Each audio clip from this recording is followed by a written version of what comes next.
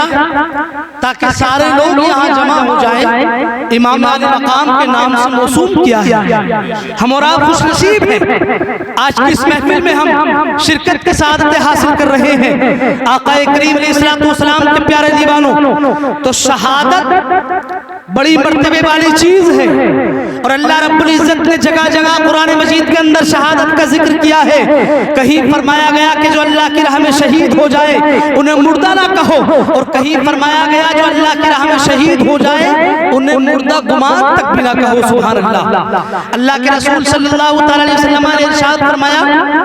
کہ شہید کے خون کا ایک قطرہ بھی زمین پر نہیں گرتا ہے، زمین پر خون کا قطرہ گرنے سے پہلے ہی پہلے اللہ تبارک و تعالیٰ اس شہید کی بخشش و مغفرت فرما دیتا ہے۔ سبحان اللہ، ذرا بول دے سبحان اللہ۔ اور ایک روایت کے اندر سرکار مصطفیٰ نے ارشاد فرمایا کہ جیسے ہی شہادت انسان کو ملتی نہیں ہے، انسان کے جسم سے جو شہید ہوتا ہے اس کی روح اس کے جسم سے نکلتی بھی نہیں ہے، جسم سے روح نکلنے سے پہلے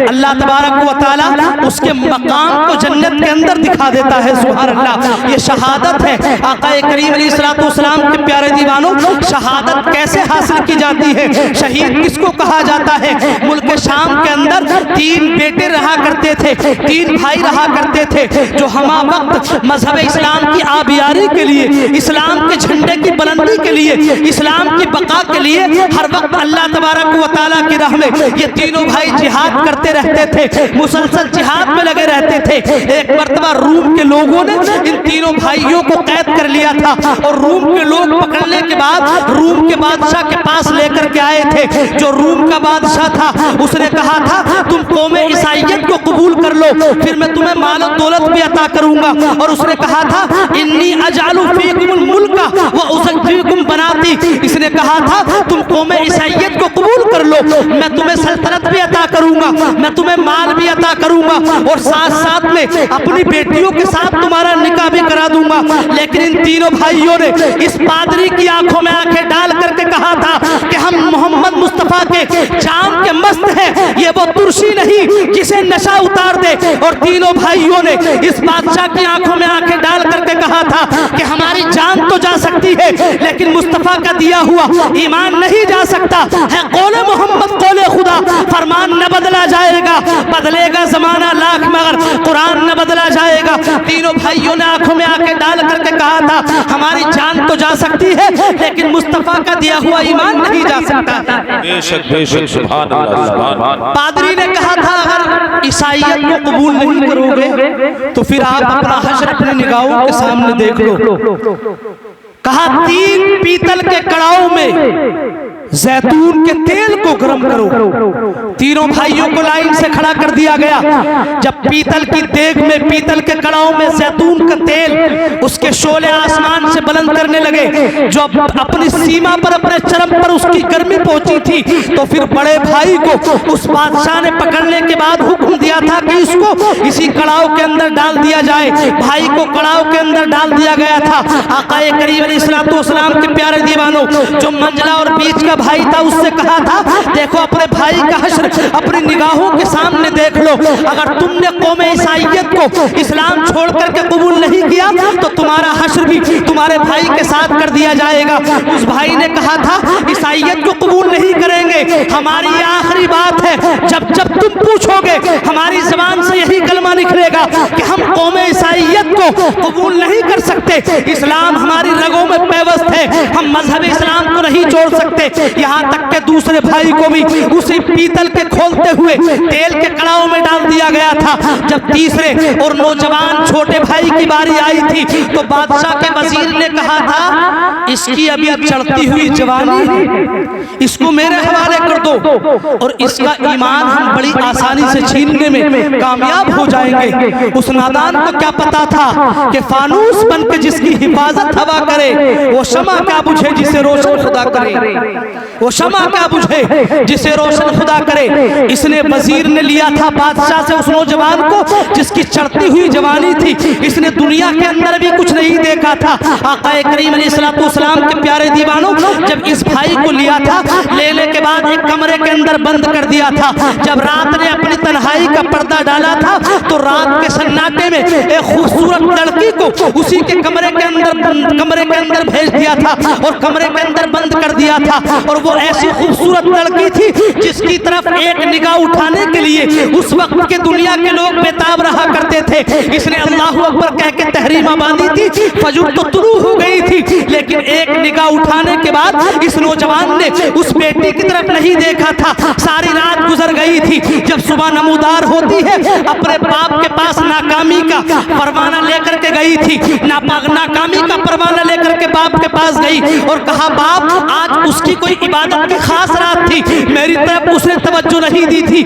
اگلی رات آئے گی میں اس کا ایمان چھیننے میں کامیاب ہو جاؤں گی. آقا کریم علیہ السلام کے پیارے دیوانوں, ایک دو نہیں, 2 20 10 5 نہیں بلکہ 40 راتیں مسلسل گزر گئی. ایک نوجوان ہے جس لڑکی کی طرف دنیا کے لوگ ایک نگاہ اٹھانے کے لیے بےتاب رہتے تھے, لیکن آج یہ نوجوان ہے اس کی نگاہوں میں مصطفیٰ کا جمال ہے, سرکار مصطفیٰ کا حسن ہے, اور جس کی نگاہوں میں مصطفیٰ کریم کا حسن ہوتا ہے وہ دنیا کے حسن کی طرف نگاہیں نہیں اٹھتی ہے. سرکار مصطفیٰ علیہ السلام کا یہ عاشق جب یہ 40 راتیں مکمل ہو گئی, اس خاتون نے کہا تھا تو کس کا فدائی ہے, تو کس کا شیدائی ہے, بتا تو صحیح. آج 40 راتیں گزر گئی ہے, تو میری طرف دیکھنے کے لیے تیار نہیں ہے. حالانکہ دنیا کے لوگ میری طرف ایک جھلکنے کے لیے بےتاب رہتے ہیں, ایک جھلک دیکھنے کے لیے میری بےتاب رہتے ہیں, لیکن تو نے کس کا جام پی رکھا ہے کہ میری طرف دیکھنے کے لیے بےتاب رہی ہے.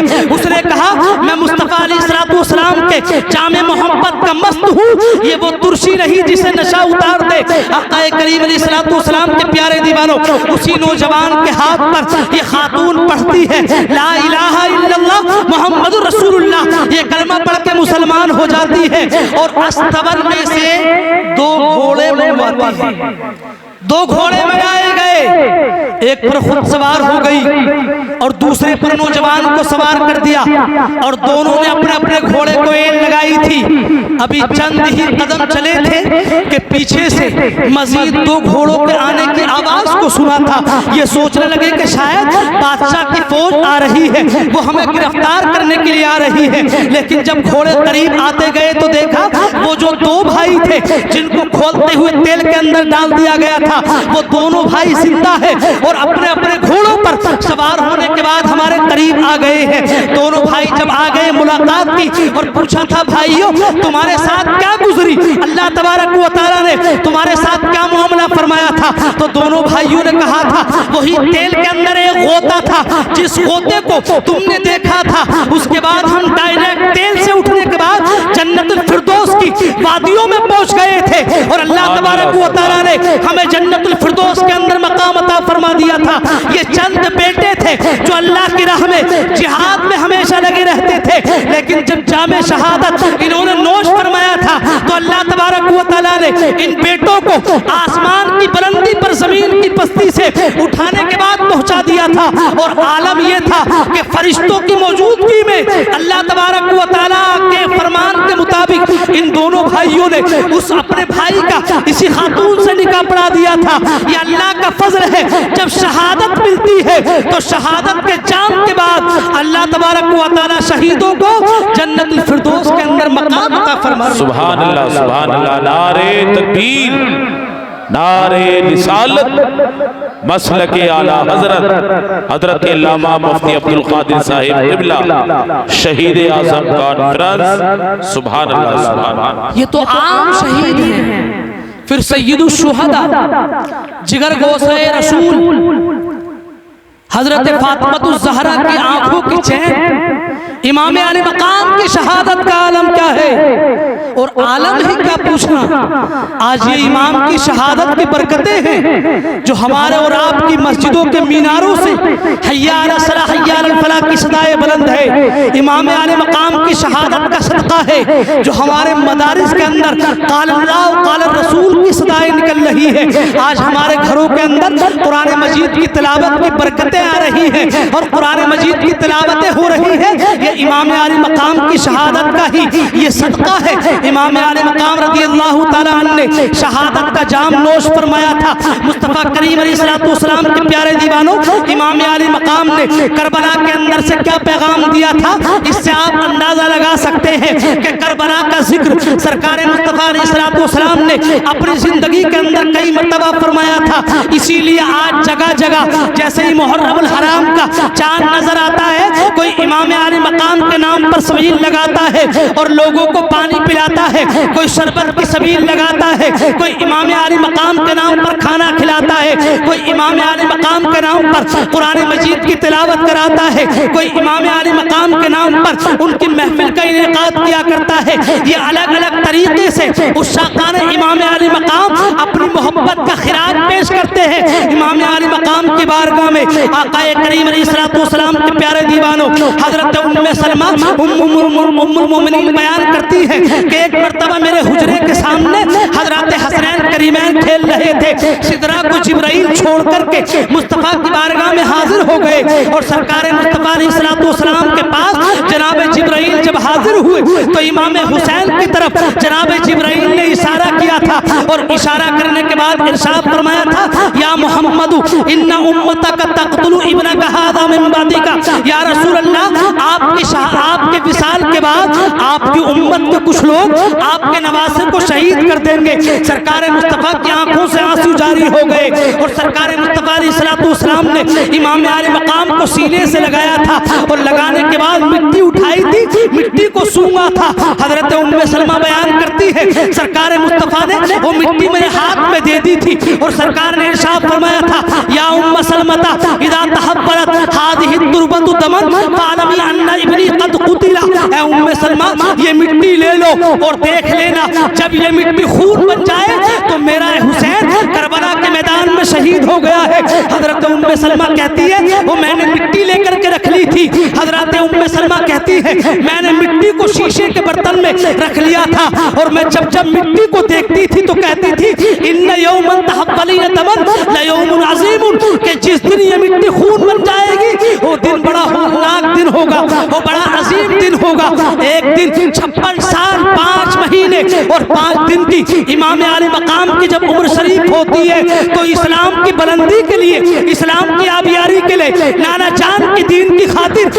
امام علی مقام نے کربلا کے میدان سے جام شہادت کو نوش فرما کر دنیا کے لوگوں کو درس دیا تھا کہ حالات چاہے جیسے ہو لیکن حق کا ساتھ دو، حق کا دامن تھامے رہو۔ جو لوگ حق کا ساتھ دیتے ہیں اور جن لوگوں کے ہاتھ میں حق کا دامن رہتا ہے وہ دنیا میں بھی سرخرو رہتے ہیں اور اللہ تبارک و تعالی آخرت میں ان کے درجات کو بلندی عطا فرماتے ہیں۔ سبحان اللہ سبحان اللہ، زندہ باد۔ حق کے پرچم کو بلند کرنے کا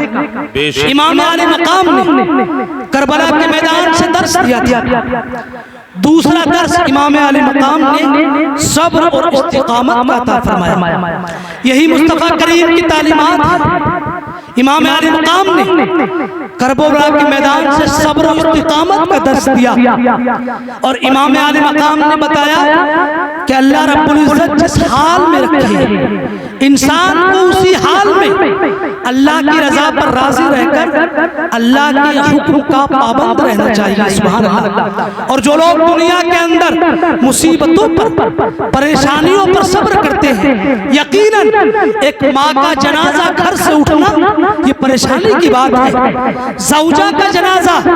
گھر سے نگاہوں کے سامنے سامنے نکلنا یہ تکلیف کا باعث ہے، چاچی کا جنازہ اپنی نگاہوں کے سامنے گھر سے اٹھنا یہ تکلیف کا باعث ہے، لیکن آج ہم شفیق بھائی ان کے بچوں کو امام عالی مقام نے کربلا کے میدان سے درس دیا تھا، اس کی ایک جھلک پہنچانا چاہیں گے کہ تمہاری بیوی کا انتقال ہوا، یہ تکلیف اور درد کا باعث ضرور ہے، لیکن صبر دیکھو امام عالی مقام نے صبر کی ایسی داستان رقم کی ہے کہ قسم رب کعبہ کی رہتی دنیا تک اب ایسا کوئی صبر دنیا